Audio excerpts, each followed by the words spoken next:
Muy buenos días, bienvenidos a La Brújula por Radio La Luna, aquí en el Palomar, provincia de Buenos Aires, cumpliendo este lunes 27 de diciembre de 2021 el programa número 373, y ya finalizando el año, porque este es el último lunes del año 2021, de manera tal que es como un lunes de bienvenida y de despedida, porque efectivamente en el día de hoy vamos a cerrar el ciclo de los 52 lunes que tiene el año y ya nos quedan más. Ahora el lunes próximo será el lunes del año que viene, pero para el año que viene La Brújula tiene pensado, vamos a hablar con Marcelo Parente, cambios importantes, porque así es la vida, el que no cambia sucumbe, y nosotros queremos cambiar y llevarle alegría a los oyentes de Radio La Luna y también de nuestro queridísimo programa en este lunes en el cual le aviso que la temperatura es de 30 grados centígrados,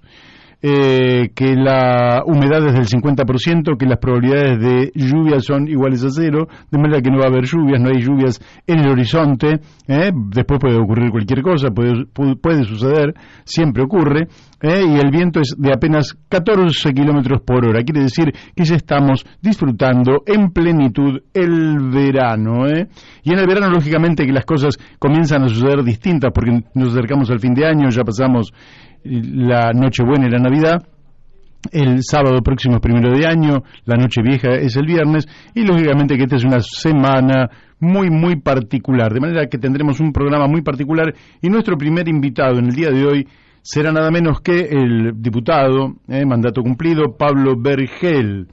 Con él vamos a estar hablando de cuestiones ambientales. Después vamos a estar hablando con Oscar Gómez, de la Fundación Mente Clara, sobre criptomonedas, y más tarde con el doctor Alejandro Gabriel Cantón sobre juicio por jurado. Y ya, a toda velocidad, y antes de hacer toda la presentación que habitualmente hacemos de nuestro programa, les decimos que estamos en contacto con Pablo Vergel. Buenos días, Pablo, ¿cómo te va? ¿Qué tal? Buenos días, Mario, ¿qué tal? ¿Cómo andan?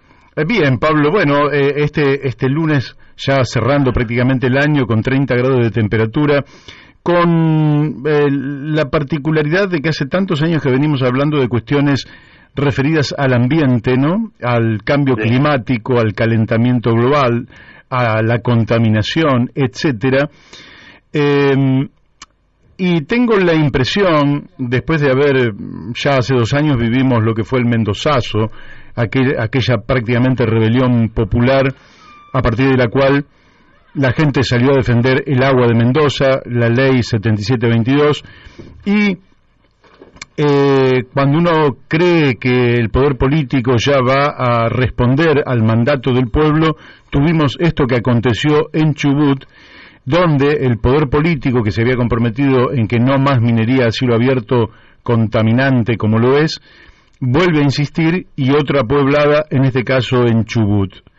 Surge de suyo, ¿cuál es la pregunta? ¿Por qué el poder político, Pablo, vos que sos un hombre de la lucha ambiental, pero que también fuiste diputado y que por tanto tenés una percepción de lo que es el manejo político, ¿por qué el poder político sigue insistiendo en avanzar sobre cuestiones donde el pueblo tiene claramente fijada una postura y no está dispuesto a ceder? ¿Qué es lo que pasa? Bueno, es una pregunta compleja, sociológica y política, la que puesta en esos términos, que abre una discusión muy interesante. Empecemos por lo básico. El chubutazo que se produjo estos días y que, como vos dijiste, repite, casi calca 2 años después lo que sucedió en Mendoza con el Mendozazo. Es decir, recordémosle a la gente, es decir, una fuertísima demanda del pueblo de Mendoza, como del pueblo de Chubut y muchas otras poblaciones, otros pueblos de otras provincias, es la defensa de sus territorios, de sus montañas, pero sobre todo del agua, que es escasa, frente a la explotación, a la posibilidad de explotaciones de megaminería, el extractivismo megaminero, que demanda enormes cantidades de agua y además contamina enormes cantidades de agua también a los acuíferos. Por lo tanto, los pueblos llevan prolongadas luchas de años a través de asambleas en los pueblos, asambleas de vecinos, que además van incorporando nuevas generaciones, se van educando en la temática ambiental, van ampliando su mirada y se convierten casi en expertos. O sea, hoy un vecino de Esquel, un vecino de Chubut, de Mendoza y de muchos otros lugares puede discutirle mano a mano a cualquier funcionario sobre a cualquier funcionario de cualquier no, mano a mano no, con ventaja a cualquier funcionario, porque saben un montón, porque están hace años y todos los días educándose, autoeducándose y ampliando su formación y ampliando su mirada y viendo que su problema específico frente a una minera, a un proyecto minero que los amenaza, o digamos, se conecta, es lo mismo que pasa en tal otro lado, o es parecido, digamos, por asociación, van construyendo y ampliando su mirada a todo el planeta, digamos, ¿no? Claro. Hasta incluir temas tan complejos y abstractos como el cambio climático, ¿no? Hasta lejos de su vida cotidiana, pero desde los problemas que están cerca de su vida cotidiana, como que le van a plantar una minera cercana que le va a contaminar el acuífero y el río, desde allí empiezan a escalar en su conciencia y toman una conciencia ambiental global, digamos, particular, específica, pero también global, ¿no? Claro. Bueno, eso va fortaleciendo y construyendo una cultura que a través de los años, porque esto, por ejemplo, en Chubut, el tema empezó en realidad en el año 96, oponiéndose al proyecto del basurero de residuos nucleares en la meseta de Chubut, en Gastre, una lucha histórica que triunfó. El primer basurero en el mundo se iba a hacer de residuos de desechos de las centrales nucleares, ¿no? Mantienen la radiactividad por miles de años, entonces los iban a enterrar en un enterradero, en un basurero nuclear en Chubut. Bueno, esa lucha la ganó el pueblo de Chubut, encabezado por un líder histórico que falleció hace unos años, Javier Rodríguez Pardo, claro, cuyo nombre está presente en todas las luchas socioambientales del país. Y continuó en Chubut en el año 2002-2003 con una movilización frente a un proyecto minero en Esquel, que llevó donde los vecinos se organizaron en asamblea y arrancaron la realización de plebiscito, y donde por el 81% del padrón votó que no querían la minería, en Chubut, en Esquel y en la comarca andina, y eso derivó en la ley provincial 5001 que prohibía ya la minería en toda la provincia, con la mega minería con uso de cianuro y claro, principalmente con uso de cianuro como elemento químico, pero bueno, hay otros elementos químicos que también, el santato y otros.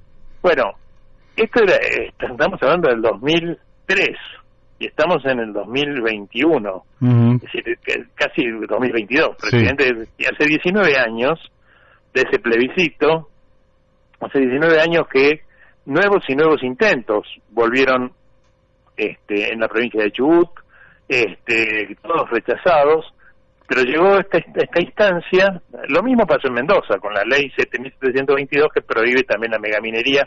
Estoy contando casi la misma historia, se repiten las historias, ¿no?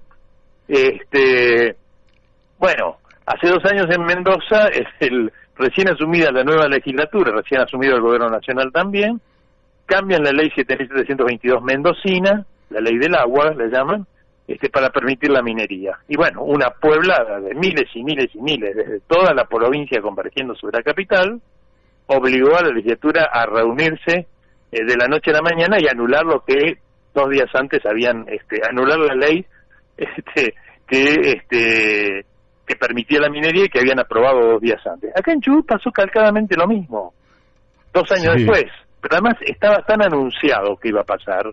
Se viene hablando del Chubut o del Chubut aguazo, relacionándolo con el agua, desde hace un año por lo menos. Desde hace un año que se visibilizan la arremetida nuevas arremetidas de los intereses corporativos mineros y de los políticos que les son funcionales y que se viene movilizando la provincia entera. Incluso hicieron un proyecto de ley por iniciativa popular que cosechó más de 30.000 firmas en toda la provincia, para definitivamente terminar con toda posibilidad de explotación minera en la provincia.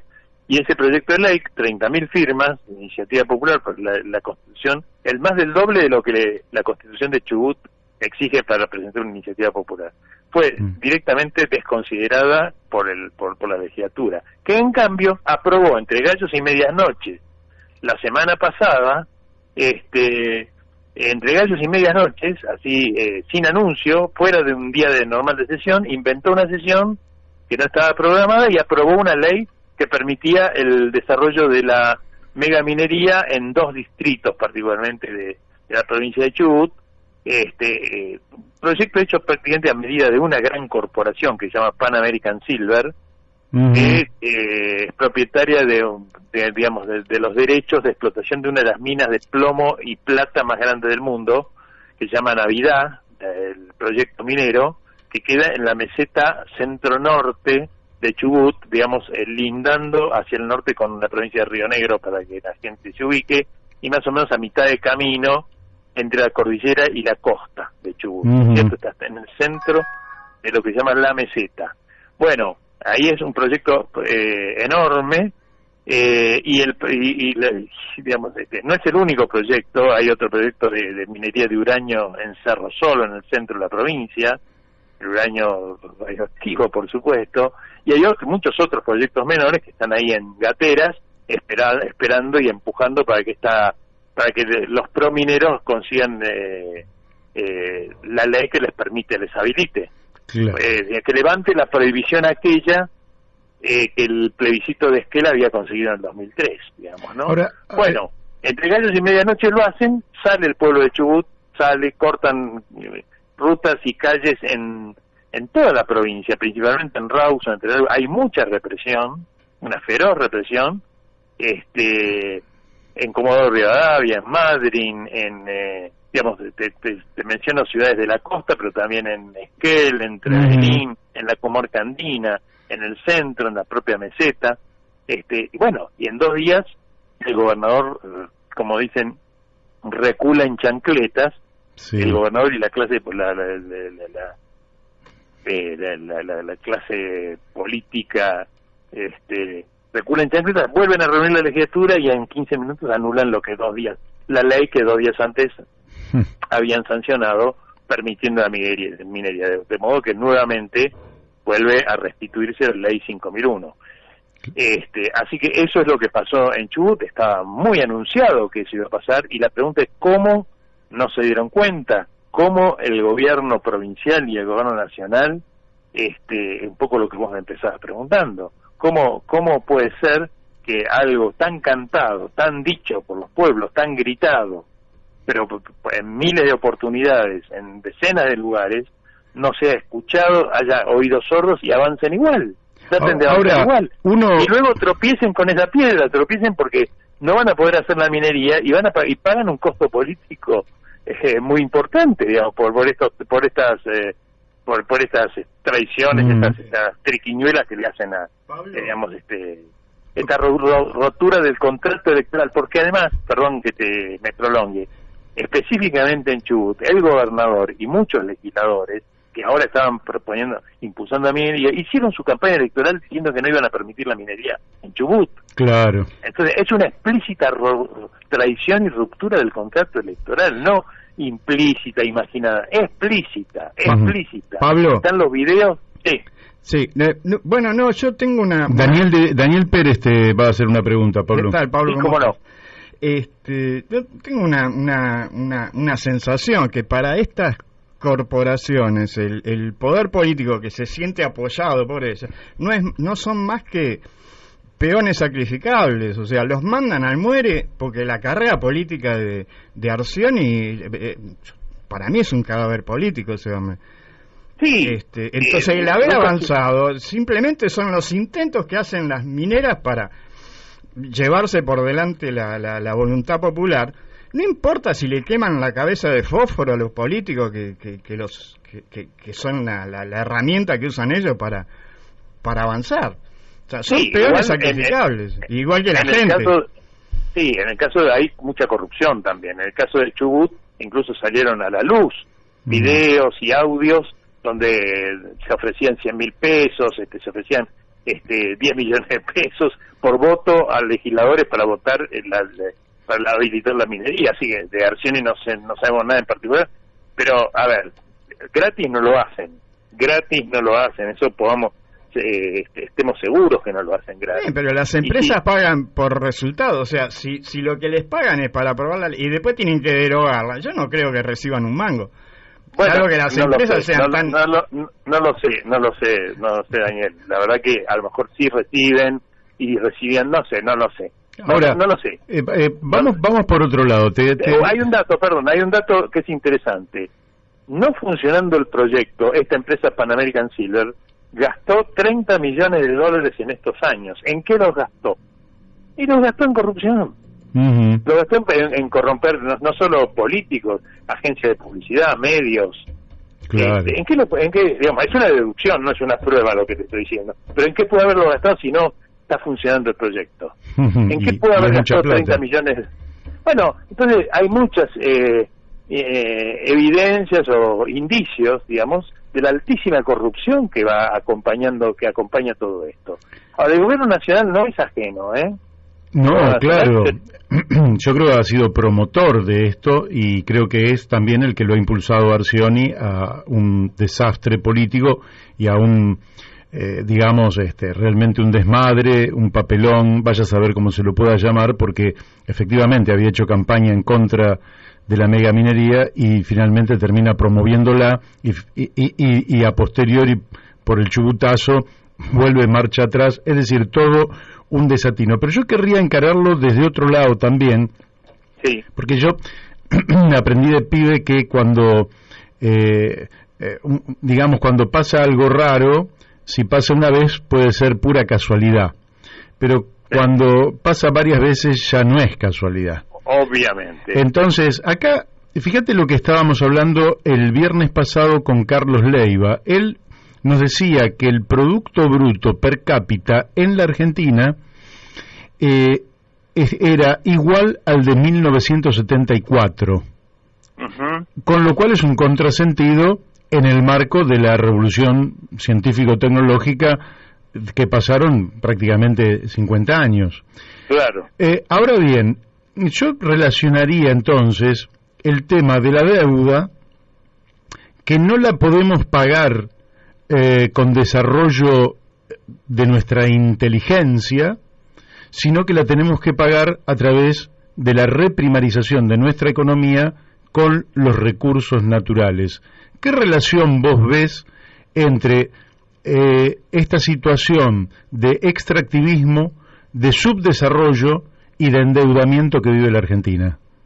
Bueno, una íntima relación, no solo en la actual, sino que es la relación histórica de la Argentina con las potencias coloniales hegemónicas en cada periodo, desde la independencia, desde Rivadavia, del préstamo de la Baring Brothers que tomó Rivadavia en adelante, sucesivamente, digamos, y renegociaciones y représtamos y digamos, cada uno con su propia especificidad y su propia historia específica, pero digamos, la historia del endeudamiento y del endeudamiento como un mecanismo de sometimiento colonial, uh-huh, y de sometimiento colonial para poder someter a esas colonias, digamos, al subdesarrollo, para poder mantenerlas primarizadas. O sea, lo que a las metrópolis les interesa de estas colonias es la extracción, es la extracción de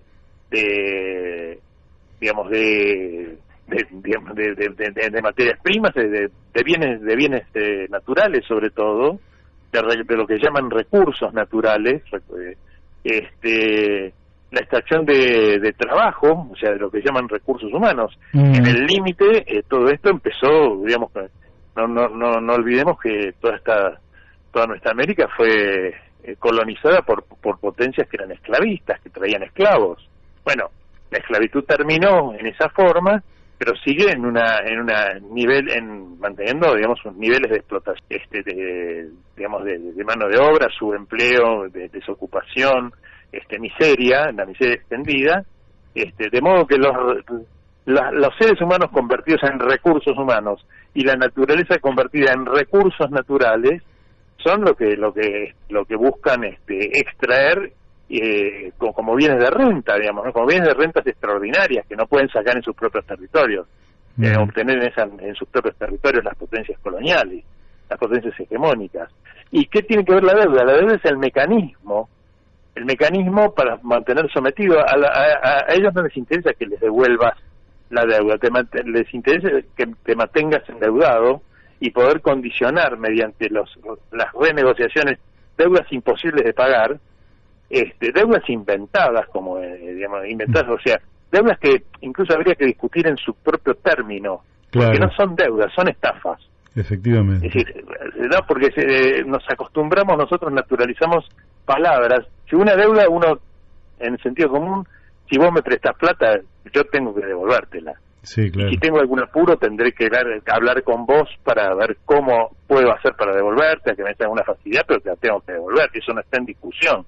Pero si vos me estafás y me inventás que yo te debo, me inventás con la complicidad de alguien, si no me consultás, en este caso, en el caso de la deuda tomada por Macri, la llamada con el Fondo Monetario por 57.000 millones de dólares, de las cuales se terminaron tomando 45.000, no pasó por el Congreso, se hizo en nombre de todos los argentinos sin que hayan intervenido para nada los mecanismos que la Constitución prevé para el manejo de la deuda. Entonces, no es una deuda, es una estafa.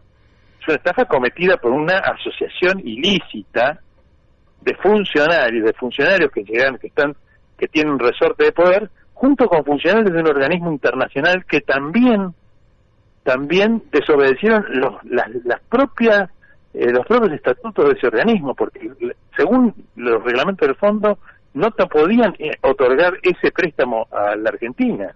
Entonces los funcionarios que lo otorgaron en el fondo, Christine Lagarde y todo el equipo técnico, y finalmente también el directorio del banco que aprobó este último préstamo, así como el gobierno de Macri, constituyen una asociación ilícita. Una asociación ilícita para estafar al país. Así Entonces, por eso decimos, desde la autoconvocatoria, hay una gran autoconvocatoria de sectores, personalidades, grupos sociales y grupos políticos, se llama autoconvocatoria por la suspensión del pago e investigación de la deuda. Exigimos eso, la suspensión del pago y la investigación. Hasta que no quede claro, si vos me reclamás a mí una deuda, ahora yo primero tengo que investigar de qué deuda. Mostrame los papeles, mostrame que los papeles están limpios, mostrame claro, que efectivamente me prestaste, mostrame dónde está esa plata invertida.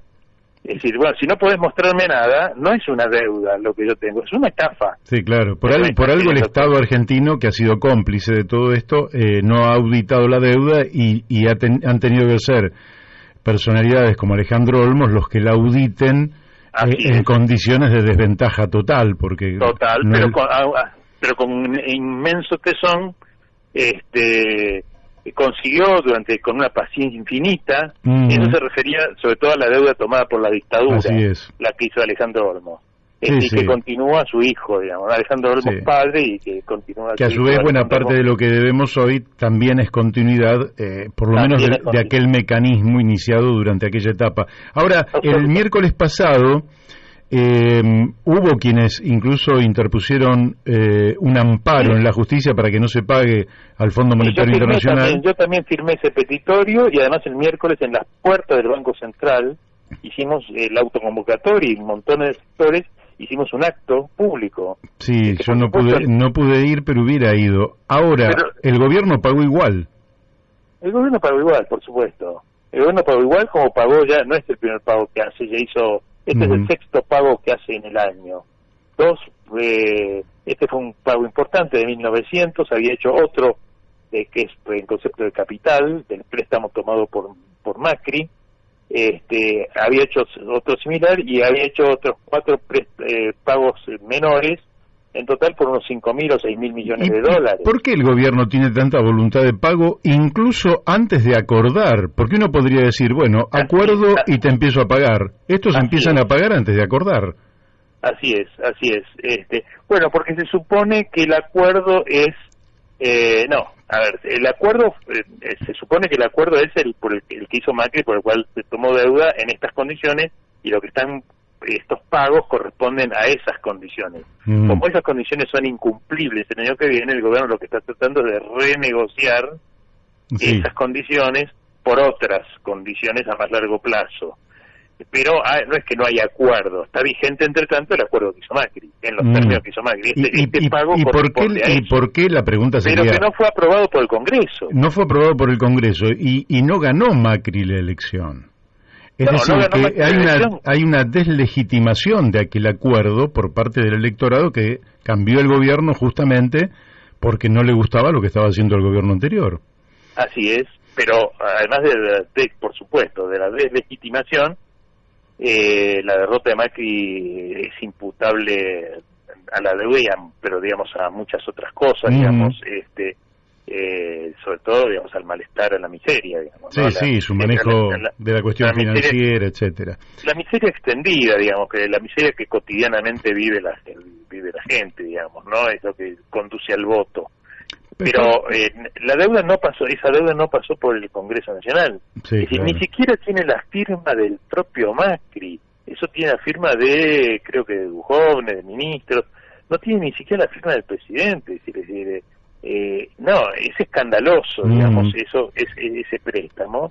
De modo que es perfectamente desconocible. Y a propósito de desconocer estafas, también se cumplen 20 años de aquel 23 de diciembre del 2001, cuando al asumir provisoriamente la presidencia Adolfo Rodríguez Sá en Asamblea Legislativa, es decir, las dos cámaras reunidas, declara la suspensión del pago de la deuda, con la aclamación de esa Asamblea Legislativa que terminan todos gritando Argentina, Argentina. Ahora, eso eran una manga de pillos, atención, eran una manga, no es que eran más patriotas que lo que están ahora, no eran más patriotas que lo que están ahora, la diferencia es que en la calle se había producido el 19 y 20 de diciembre, por eso todo está unido, todo está grabado en la memoria, como dice la canción de León, todo está unido, ¿no es cierto? Estaba el 19 y 20 de diciembre, había estallado la sociedad,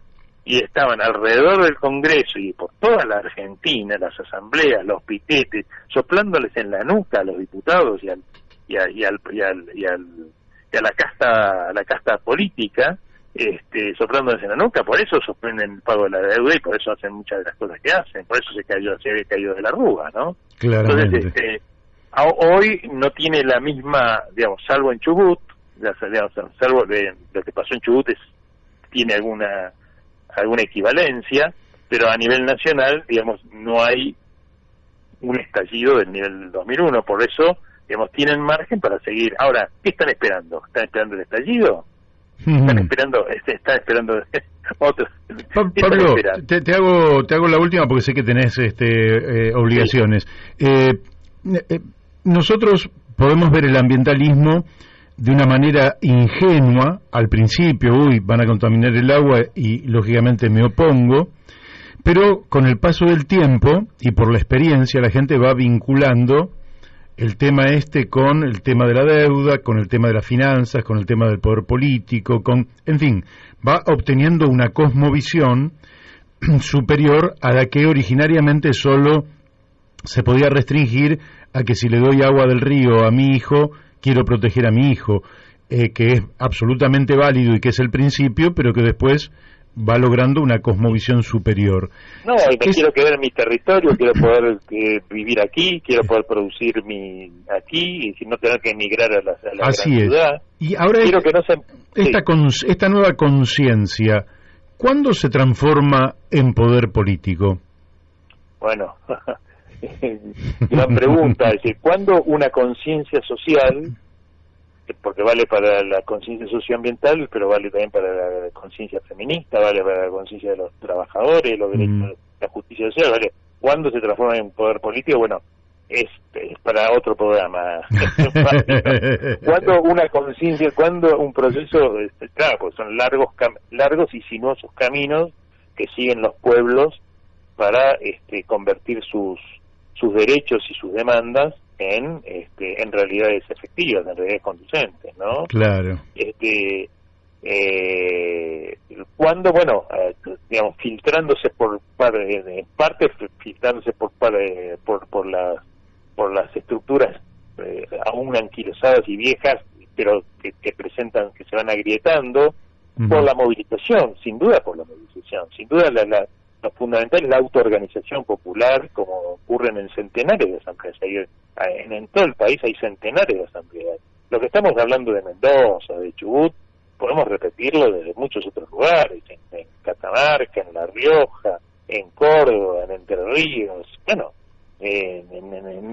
hasta en la propia ciudad de Buenos Aires, en contra digamos, no contra mineras en este caso en la ciudad, sino contra las explotaciones inmobiliarias, el extractivismo inmobiliario, etcétera, etcétera. Déjame, sin embargo, Mario, antes de cerrar del todo, hacer presente que en este momento, en estos mismos momentos en los que estamos hablando, se está produciendo, por abandono del Estado, justamente, un enorme incendio que empezó el día 7 de diciembre en la zona al sur de Bariloche, entre Bariloche y el Bolsón, una zona que se llama El Manso, donde se están quemando los bosques y están quemando las poblaciones, y la población está desesperada pidiendo a gritos que le manden aviones hidrantes. Se lo está pidiendo a Cabandier, se lo está pidiendo al presidente, se lo está pidiendo a la gobernadora de Río Negro, y se están exponiendo ellos como brigadistas que no son, sin experiencia, son la primera línea de fuego, porque no les mandan, porque el Estado está ausente, porque no le interesa el Estado. Acá no hay renta en esto, no hay renta, entonces claro, no hay corporaciones atrás al contrario, quizá a lo mejor están alentando incendios para poder después comprar barato. No se sabe si son intencionales o no estos incendios y con qué propósitos. Muchas veces son así. Pero de hecho hay un incendio pavoroso en este momento en una zona de inmaculada belleza, donde hay bosques de alerces ancestrales de centenas de años que se están quemando al sur de Bariloche. Terrible. Y la población está clamando a los poderes públicos, al ministro Cabandier personalizadamente, al presidente, a la gobernadora de Río Negro, que manden recursos, que manden aviones hidrantes, que los hay. Entonces, no quería cerrar esto porque no estamos hablando de teorías, estamos hablando de cosas que están sucediendo todo el tiempo y que ahora mismo suceden hoy en esta todos los días tenemos una noticia que lamentar. Hoy la noticia es esta, digamos. Y también que aplaudir la capacidad de resiliencia y de autoorganización de nuestro pueblo. ¿No?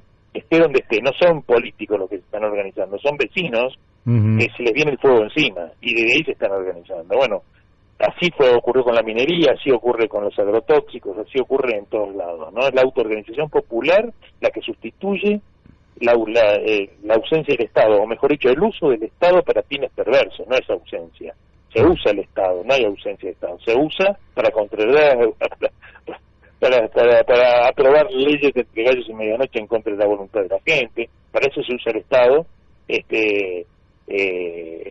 pero no se usa para lo que para lo que manda la Constitución, el bien común. Para lo que manda la Constitución, exactamente, tal cual.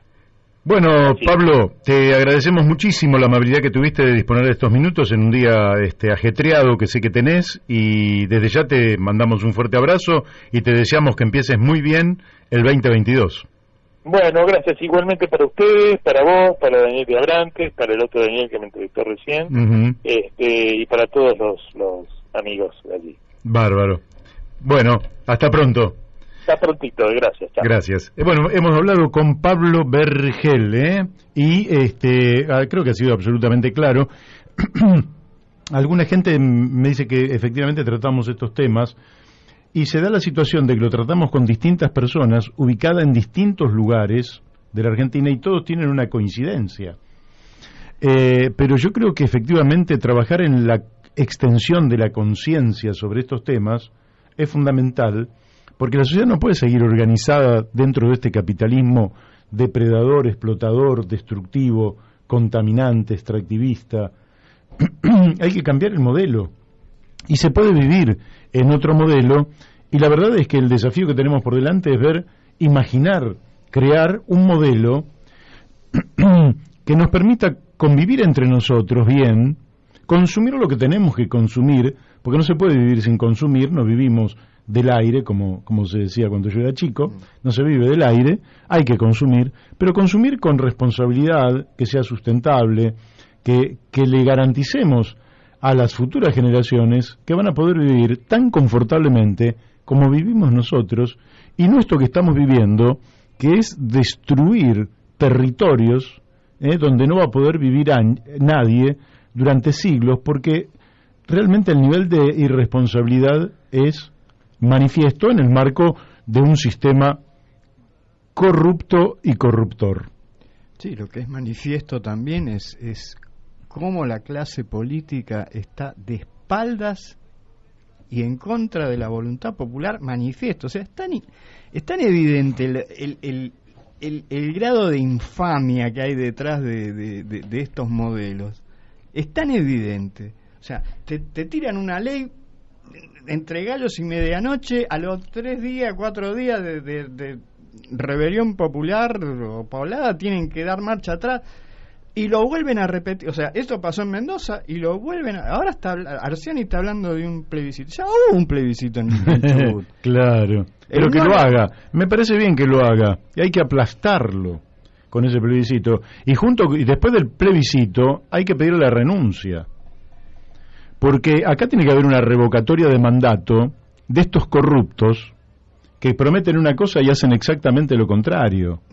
Es decir, es inaceptable moralmente para una sociedad que alguien llegue al gobierno con el respaldo popular, con el voto popular, a través del sufragio, diciendo que va a hacer una cosa y después hace todo lo contrario. Eso es una estafa que merece la destitución del gobernante. Sí. Entonces yo creo que junto con esta consulta que él va a hacer, hay que plantear la revocatoria del mandato, de manera que si pierde la elección, tiene que renunciar. Y si no, bueno, habrá que por aclamación decir que es uno de los tantos corruptos que habitan en el territorio nacional, porque la verdad es absolutamente inaceptable esto que está ocurriendo, y que además haya una complicidad de los grandes medios de comunicación que también son corruptos, que viven de los anuncios y que por tanto callan, soslayan todo aquello que afecta a los intereses de sus mandantes, que es el capital económico concentrado. Hay dos temas, porque no solo son medios de comunicación que reciben pauta publicitaria y por eso no pueden o no quieren o no se atreven a denunciar, sino que también son grupos económicos que invierten, porque detrás de toda esta movida hay en la bolsa de Nueva York hay otra movida con relación a las acciones de Pan American Silver. ¿Entendés? Entonces, sí, claro. Es por varios lados que están ligados ellos a... es un sistema, está muy bien lo que decís, porque, por ejemplo, había alguien hace unos años que hablaba del capital industrial y del capital financiero, como si fueran dos cosas distintas. Sí. No, es el capital, es decir, cuando una empresa automotriz tiene un flujo de dinero importante, lógicamente lo transforma en capital financiero. Y muchas veces los mismos accionistas del capital industrial son accionistas del capital financiero. No es que hay dos mundos absolutamente divorciados, donde unos producen y son buenos y otros especulan y son malos. Es un sistema de producción y especulación donde efectivamente lo que han logrado a través de esto que se le llama neoliberalismo, pero para mí es una palabra muy mal expresada, de neo tiene muy poco, es decir, de nuevo tiene muy poco, y de liberalismo también tiene muy poco, porque en realidad de lo que ellos hablan básicamente es de la libertad, no de las personas, por eso no tiene nada que ver con el liberalismo, sino de la libertad de que algunas personas dueñas del capital puedan hacer con ese capital financiero lo que quieran. Y como el capital más fácil de mover en el planeta Tierra es el capital financiero, porque si una empresa automotriz produce un coche en Alemania y un argentino lo quiere comprar, bueno, pucha, todo lo que representa traer un Mercedes-Benz, si vos te lo quisieras comprar, porque alguien se lo quiere comprar o porque alguien lo necesita y quiere comprar un Mercedes-Benz alemán, perfecto, hay que transportarlo, en fin. En cambio, el capital financiero se mueve en menos de un segundo, se mueve de Alemania a Argentina o de Argentina a Alemania. Sin dejar registro. Sin prácticamente dejar registro. Entonces, el capital financiero es la cúspide de todos los capitales, a partir de los cuales se produce una ganancia extraordinaria en el capitalismo por el simple trabajo de especular en cualquier lugar del mundo. Hoy puedo invertir en hoteles en Mallorca, mañana puedo invertir en minería en Chubut, pasado puedo ir a la bolsa de Tokio, el otro día puedo ir a cualquier industria o lugar, porque eso es lo que quieren, eso es lo que quiere el néctar, el 1 por 10.000 más rico del mundo, que maneja el capital financiero, es lo que quiere. Y para eso no quiere ningún tipo de barreras. Y lógicamente que la barrera principal que tiene es que los pueblos quieren vivir, no quieren ser explotados y quieren tener un ambiente sano. Y eso es lo que el gran freno que tienen. Entonces, claro, te amenazan y te dicen, bueno, en tu país no invierto más. Si en tu país, si vos no podés dominar a tu gente para que nosotros hagamos en tu país lo que nosotros queremos, lo que hacemos es no invertir más. Quiero decirle a esos capitales que cada vez van a poder invertir en menos lugares. Porque, por ejemplo, en Europa no pueden invertir en fracking, porque en Europa el fracking está prohibido. Pero esos mismos capitales europeos que saben que en su territorio está prohibido, vienen acá a hacer fracking. Sí, esa es la hipocresía del modelo también, ¿no? La hipocresía total. O sea, en países nórdicos que prohíben la deforestación y obviamente erradican las plantas de celulosa, las trasladan a Sudamérica. Y los sudamericanos entonces, como sudacas, empobrecidos... Nos llenan de plantaciones de pinos, de plantas Y entonces tenemos que la pobreza en la Argentina ya no tiene una explicación a partir de los pobres, sino que tiene una explicación a partir de un sistema, que es lo que tiene que comprender nuestro pueblo. Es decir, el sistema se organiza de manera tal que la Argentina no debe desarrollarse, que la Argentina no debe crear fuentes de empleo de calidad bien remuneradas, a partir de las cuales incluso podríamos pagar la estafa llamada deuda, la podríamos pagar, pero ya no la estaríamos pagando con bienes naturales, sino que la estaríamos pagando con capacidades desarrolladas, con inteligencia, con creatividad, con ese capital que es el que va a disputar el poder en el siglo XXI, que es lo que proviene justamente del conocimiento. No quieren que paguemos con conocimiento, quieren que paguemos con bienes naturales. Y por eso se sumerge a nuestra población y se sacrifica a nuestra población en la pobreza, porque hay un orden mundial que lógicamente necesita que nuestros países no logren el pleno desarrollo. Y en particular Argentina es un país muy particular, porque Argentina, nunca hay que olvidar que prácticamente cuando, a partir de, es decir, después de la Revolución Norteamericana y de su independencia en 1776, toda América Latina, llegado el momento cuando el Fernando VII cae en manos de Napoleón, un Fernando VII que era un ser despreciable, por otra parte, pero eso será métier de otro momento, ese ser despreciable, América Latina empieza a vivir un proceso revolucionario. Pero el único lugar que no logra recuperar España, nunca, es Buenos Aires. Recupera prácticamente todo, pero Buenos Aires nunca la puede recuperar. Argentina se veía a sí mismo, y una parte de América Latina veía a Argentina como la contracara de los Estados Unidos. En el norte de Estados Unidos y acá una Hispanoamérica, una América Latina, una Iberoamérica en capacidad de emerger con un proyecto propio, humanista, hoy ambientalista, feminista, podríamos decirle hoy,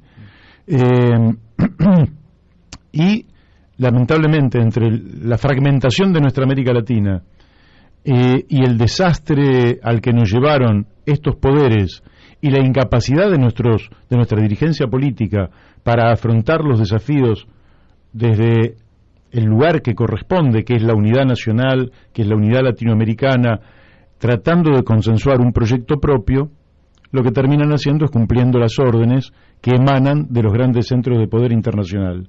Y en este caso el Fondo Monetario Internacional. El programa con el que va a gobernar la Argentina, el poder político en los próximos años, es el programa del Fondo Monetario Internacional. Digámoslo con todas las letras, porque si no vamos a creer en espejito de colores. Aquí no hay soberanía política. Aquí no hay soberanía. Acá lo que hay es colonialismo y sometimiento. No del pueblo, sino de nuestra dirigencia política.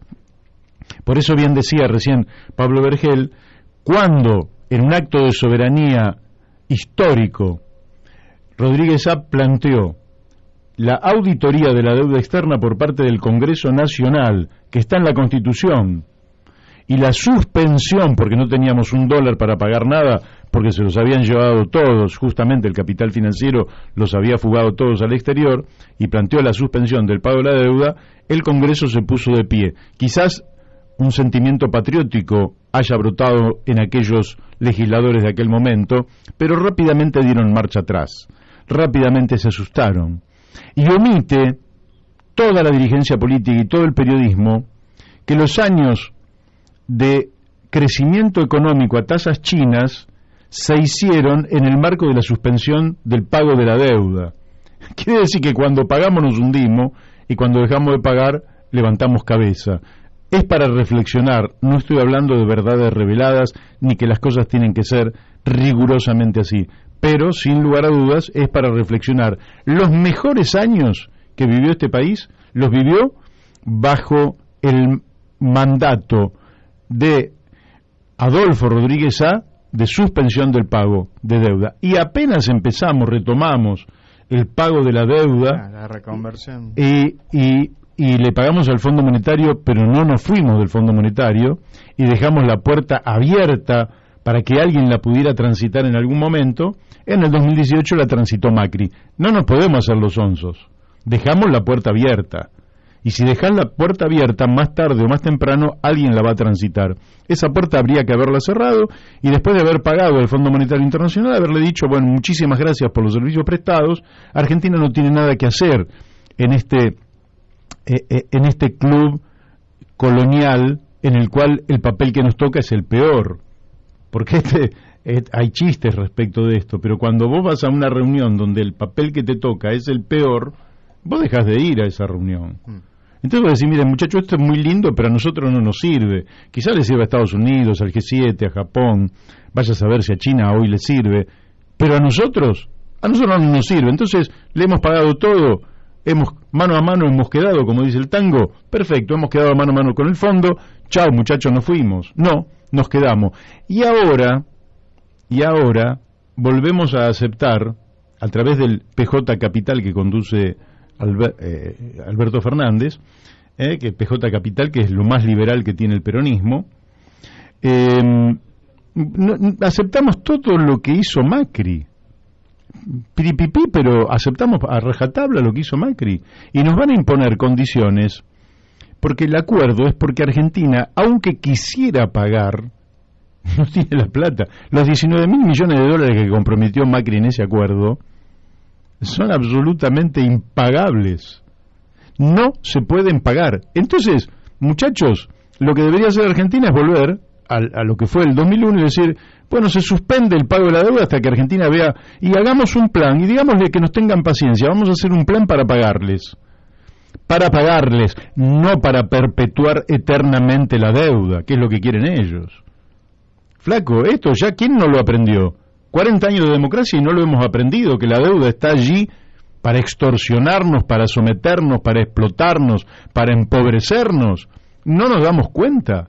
No nos damos cuenta cuál fue el papel del Fondo Monetario Internacional. Javier Llorens hizo 8 notas sobre 8 malas praxis del Fondo Monetario Internacional en la economía argentina. Daniel, ¿los mejores técnicos del mundo hacen mala praxis? No, son las praxis del centro sobre la periferia, del dominante sobre el dominado, del explotador sobre el explotado. Y eso en Argentina, ni hablar eso de en la Argentina. 8 malas praxis. Vos decís, ¿cómo estos tipos no entienden? Sí que entienden, ¿cómo no van a entender? Y entonces, ¿por qué nos llevan recurrentemente a las crisis? Porque lo dice Naomi Klein en La política de shock. Te llevan a la crisis y en la crisis te doblegan y te sacan cosas que en otras condiciones no te sacarían.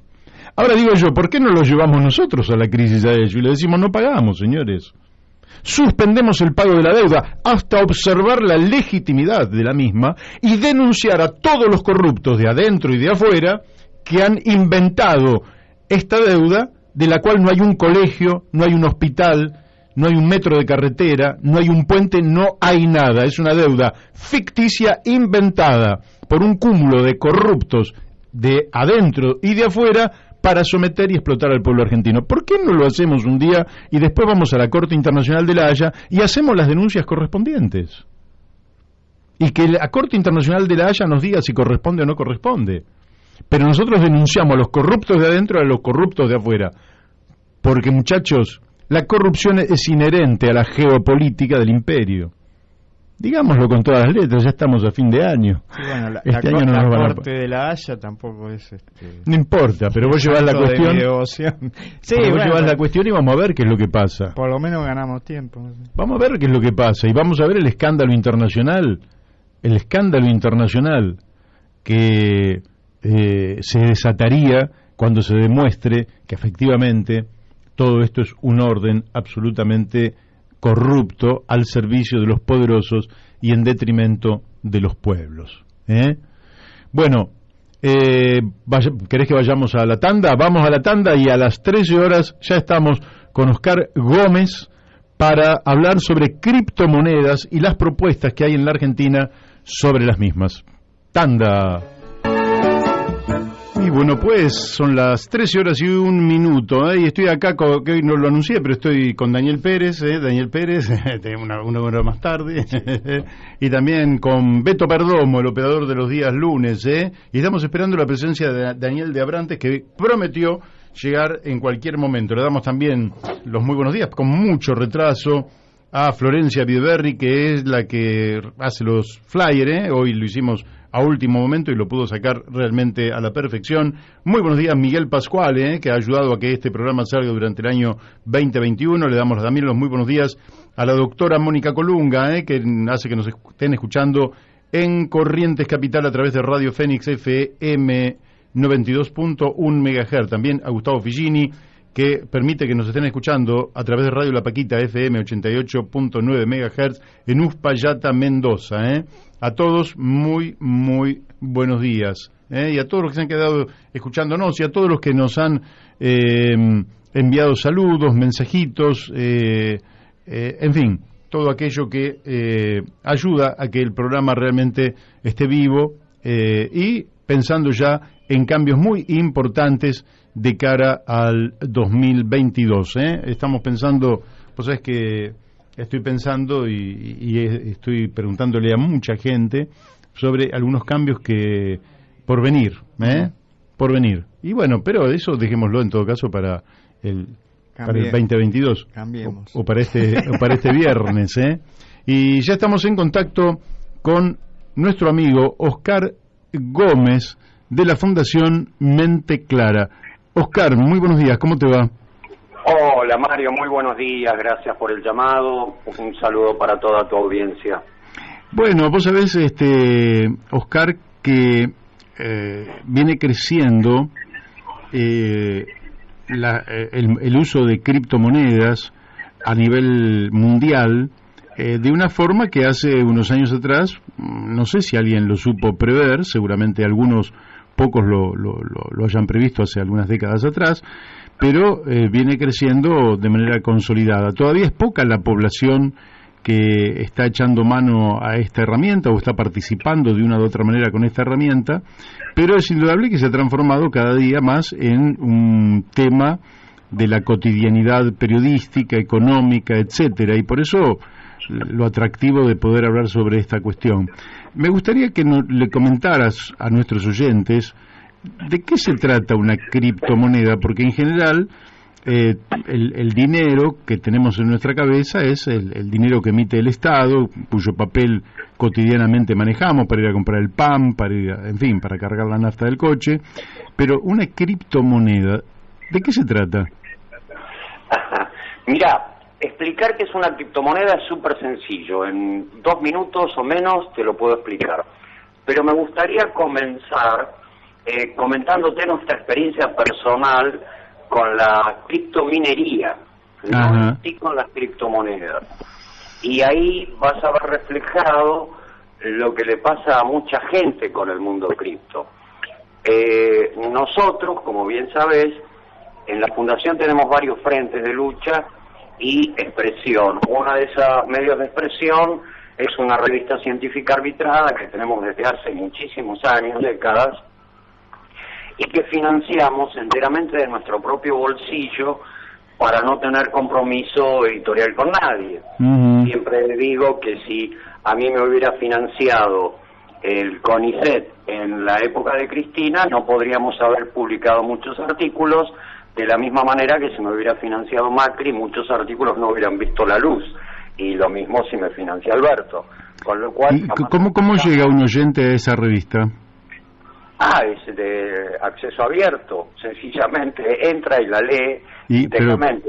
¿Cómo pone? www.fundacionmenteclara.org.ar/revista. Está dentro de la revista con acceso completo, no hay suscripción y tampoco cobramos a los autores cargos de procesamiento porque no lo consideramos ético. Si yo le cobro a un autor, a un científico para publicarle un artículo, no lo voy a someter a los rigurosos exámenes que exige una revista arbitrada por pares. De hecho, cualquier científico que publique en nuestra revista, sus artículos son revisados por gente que tiene al menos una maestría superior a ellos y que forma parte de las universidades de todo el planeta. Hay una crisis ética en las publicaciones académicas cuando dejaron de cobrarle al lector para cobrarle al autor. Las revistas científicas están publicando cualquier basura, o sea, nosotros formamos parte de COPE, que es el Comité Ético Internacional que verifica las publicaciones científicas, y nos encontramos con que hay revistas como PLOS ONE a la cual hay que bajarle 40, 50 artículos por mes, porque son publicados sin ningún tipo de rigurosidad metodológica. Pero bueno, eso es una anécdota. La revista tiene un presupuesto que desde hace muchos años, que es 9.600 euros al año, que, como digo siempre, hasta el 2016 era un vuelto, porque un camionero ganaba $2.700, no sé si te acordás. Sí. Pudimos soportar los 4 años de inflación tremenda que vivimos, o crecimiento del dólar, con un respaldo. Llegamos al 2018, por decirlo de alguna manera, casi en cero, pero con mucho entusiasmo. La pandemia nos arrebató toda esperanza, al punto que a los 3-4 meses de la pandemia, nuestra revista está soportada por un comité científico compuesto por titulares de cátedra de diferentes universidades. En las universidades públicas siguieron, o sea, gente muy vieja, como yo, con poco conocimiento tecnológico, donde no me incluyo, pero bueno, docentes que en UBA seguían cobrando su salario, a pesar de no poder ir por tener 60, 70 años a dar clases, seguían cobrando su salario, pero el salario de UBA te permite vivir, no prosperar. Eso se logra en universidades privadas, ¿no? Y en las universidades privadas, si no dabas clases, no comías. Claro. Y la tecnología no es para todos. Imagínate docentes de 70, 80 años, como nuestros amigos, no vieron su salario reducido enormemente, su ingreso reducido enormemente. Entonces la revista estuvo a punto de quebrar, literalmente quedamos en cero, no sabíamos cómo hacer, y en principio recurrimos a algo que yo me resistí mucho, que era pedirle colaboración a los autores. Como digo, si un autor me paga, yo no puedo evaluarle libremente sus publicaciones. Claramente. Pero bueno, lo hicimos con muy poco éxito, porque como te digo, el bolsillo estaba muy flaco, también el de los autores, porque nuestra revista está destinada a autores de Latinoamérica y la India que en general no tienen financiaciones gubernamentales. Como te digo, la revista, el único patrocinio que cuenta, la fundación en sí, el único patrocinio que tuvo siempre fue el de Juan José Musi, que es mi intendente, en donde está radicada la fundación, en Berazategui, y que por suerte no tengo que pedirle, porque digo, no nos gusta pedir dinero, porque pedir dinero implica un compromiso. Juan José, sin que le pidamos, cuando empezó la pandemia, cada 3 meses nos acercaba algún subsidio que nos gestionaba en Ciencia y Tecnología de La Plata, de la provincia. Y María Eugenia Estensoro, que bueno, siempre nos resolvió nuestros problemas de computadoras, de la Fundación Equidad me refiero, ¿no? Precisamente ahora en Navidad nos renovaron todo el parque de computadoras que estaba, no digo obsoleto, pero bueno, necesitaba alguna actualización. Bien. Son las únicas 2 personas, y con la Fundación Equidad compartimos los mismos principios, así que no hay un compromiso ético, que es la inclusión de las personas. Paralelamente, sabes que nosotros trabajamos en el tema de la renta básica universal, no por las crisis económicas, sino por los avances de la tecnología. La gente que queda afuera, siguiendo un poco el espíritu de Silo de los años 70, que decía que no es problema la tecnología tiene que ser la que le produzca ganancia a la gente sin hacer nada. O sea, yo suelo bromear que el proyecto nuestro se llama Foro, Atenas, porque tenemos los esclavos que son las máquinas que trabajan para nosotros. El tema es el reparto de eso. Pero bueno, cuando se profundizó la crisis económica, nosotros resolvimos salir de la arena política, de la arena académica.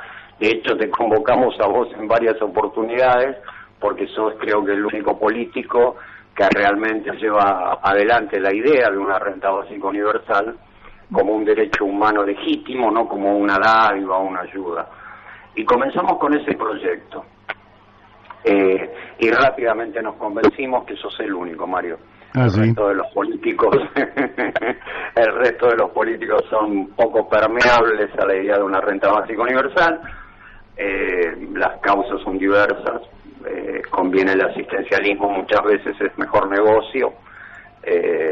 Y bueno, así que resolvimos nosotros otorgar una renta básica universal hasta donde nos llega la mano. A ver, ¿de qué forma lo hicimos? A ver si llegamos a las criptomonedas. Claro, ahora vas a ver, ahora iba a ese punto. Cuando la revista quedó al borde de la quiebra, nosotros teníamos 3 máquinas destinadas a la maquetación que tienen tarjetas gráficas muy potentes, son muy buenas máquinas. Y alguien nos dijo, ¿por qué no las ponen a minar? Bueno, las pusimos a minar. Y las 3 máquinas nos produjeron, al mes de estar trabajando sin haberle hecho nada, sencillamente minando criptomonedas, $400.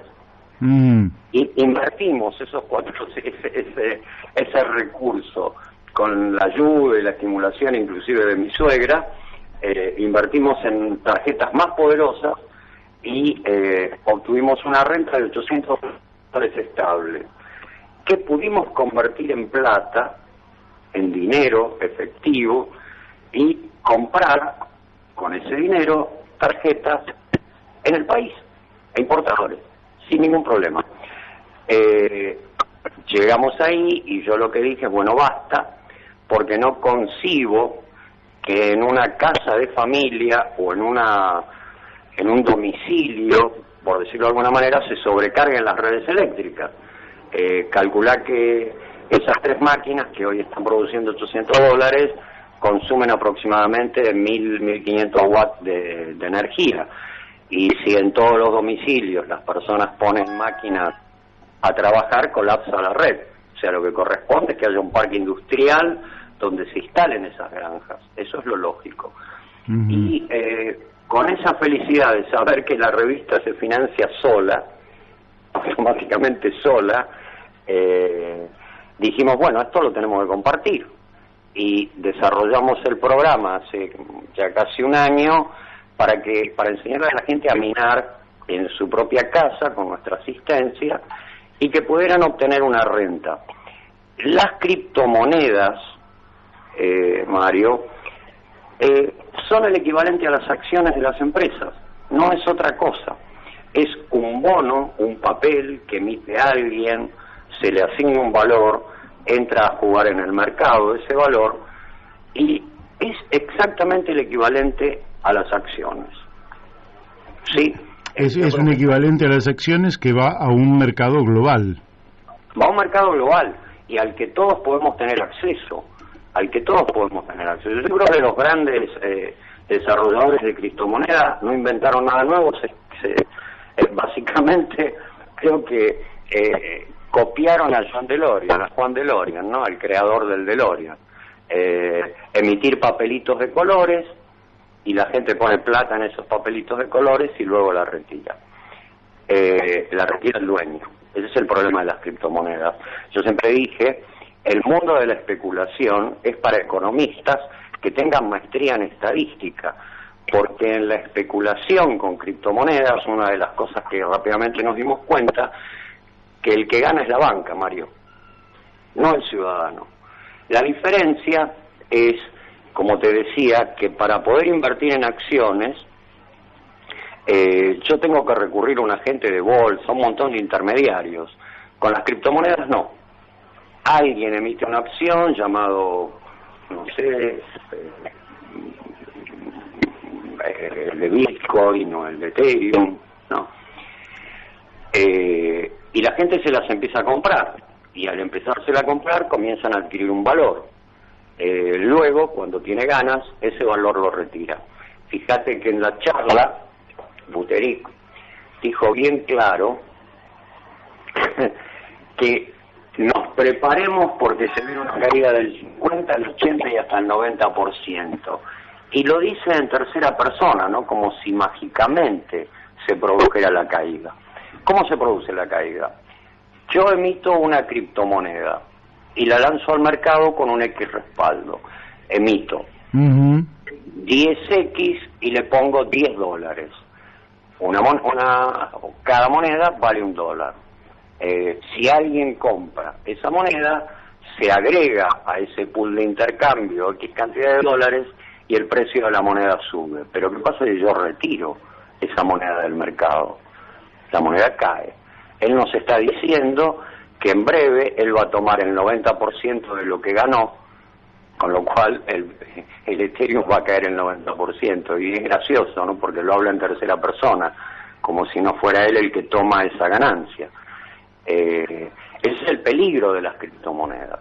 Vos decís que Vitalik Buterin, que es este ruso canadiense que estuvo en la Argentina dando una conferencia que fue muy atractiva para quienes están en el mundo de las criptomonedas, efectivamente dijo que había que prepararse para lo peor.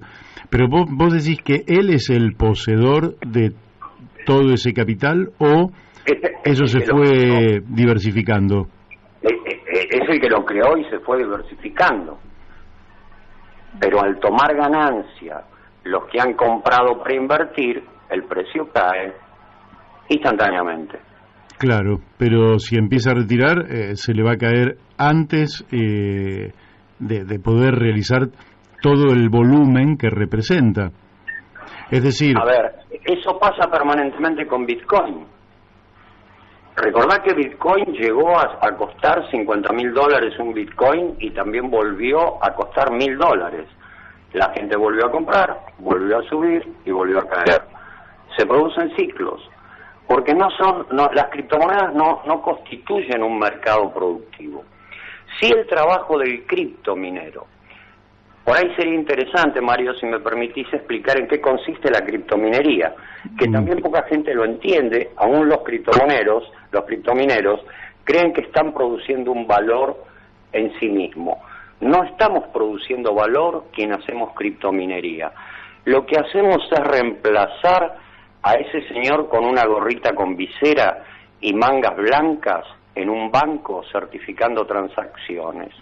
Antes, cuando alguien hacía una transferencia bancaria, se registraba en un asiento y había mínimamente, hoy pasa, cuando un camión de valores sale de un banco para llevar ese dinero a otro lado, que esas transacciones son certificadas por mínimamente 20 personas, que certifican la cantidad que hay, la sientan en un registro y queda todo debidamente documentado. Lo que hace un minero, en definitiva, es certificar las transacciones de la blockchain. Claro. Por ejemplo, en nuestra moneda hay 6 personas de la fundación que certifican que una transacción fue correcta, la validan, y una vez que queda certificada y validada en la blockchain, es irreversible. Por eso cuando vos compras una criptomoneda, no la tenés instantáneamente, te va a decir se está validando la operación. Es decir, hay un montón de personas que ponen su capacidad de cómputo sin tener las mangas blancas puestas y el gorrito, certificando esa transacción. O sea que es un trabajo concreto que realiza alguien que antes lo hacía en una sucursal bancaria. Claro, y ahora lo hace a través de una computadora, a través de un programa, digamos. A través de un programa, exactamente, no es que miran los datos, hay un programa que son de alta complejidad, por eso se requieren equipos especiales, tarjetas de minería, tarjetas de video. Pero ese es el trabajo concreto del minero. Y por eso recibe una pequeña comisión por cada transacción que certifica. O sea, que es un dinero genuino. ¿Me explico? Es un trabajo concreto y un dinero genuino que alguien puede hacer en su casa. Correcto. Entonces podríamos decirle, porque la gente que a mí me llega, la gente que nos está escuchando, algunos no entienden ni jota. Pero podríamos decir que las criptomonedas, que por ejemplo hace el 1 de enero del 2011 un Bitcoin valía 33 centavos de dólar. O sea, menos de $1, de no haberme dado cuenta de que eso iba a aumentar. Entonces, sabés que uno de los miembros de la fundación, cuando salió el Bitcoin, que se podía minar con una portátil, una máquina, nos propuso, ni siquiera él lo hizo, un Bitcoin costaba $1, una cosa así, o $1 argentino, no costaba nada. Claro, sí, eso es concreto. Entonces, pero eso lógicamente que es una moneda que se emite en algún lugar, alguien produce el programa, se emite una cantidad de esas monedas que nacen con un valor muy bajo, y alguien que quiere, por ejemplo, reservar el valor, por ejemplo, alguien vende su casa, por ejemplo, y entonces dice, ¿qué hago con esta plata?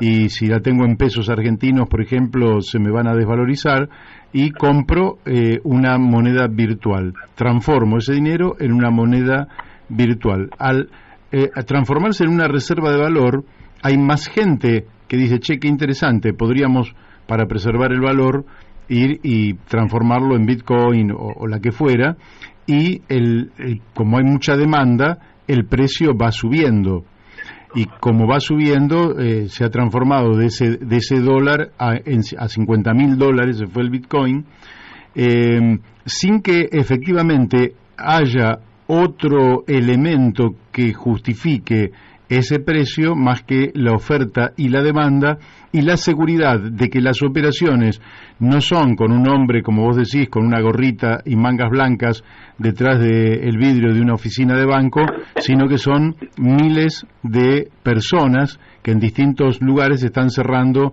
estas operaciones cada X cantidad de minutos, y que eso es lo que le da la garantía a alguien de que efectivamente la operación que está haciendo, mala o buena, pero es segura porque participan en ella un colectivo muy importante de personas, y eso es lo que le da validez a esta, podríamos decir, reserva de valor a través de una moneda electrónica.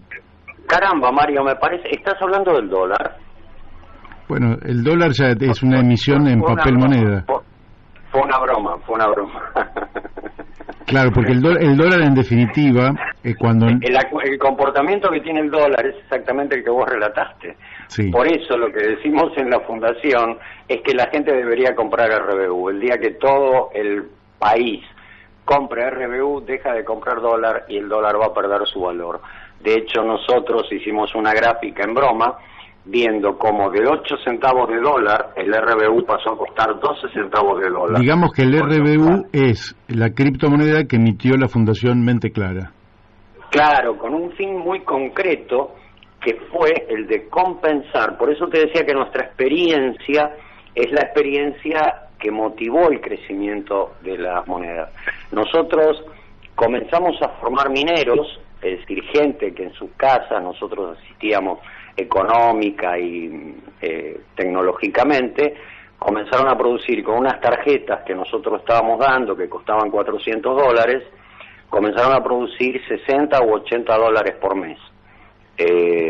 La broma, o lo que yo solía decir que nos motivó a hacer eso, es que el recurso de la revista, esos 9.600 euros por año, nosotros se lo estábamos dando a personas que necesitaban comer, que era bastante más importante que publicar un artículo sociológico. Nuestra revista es más sociológica, ¿no?, que clínica médica.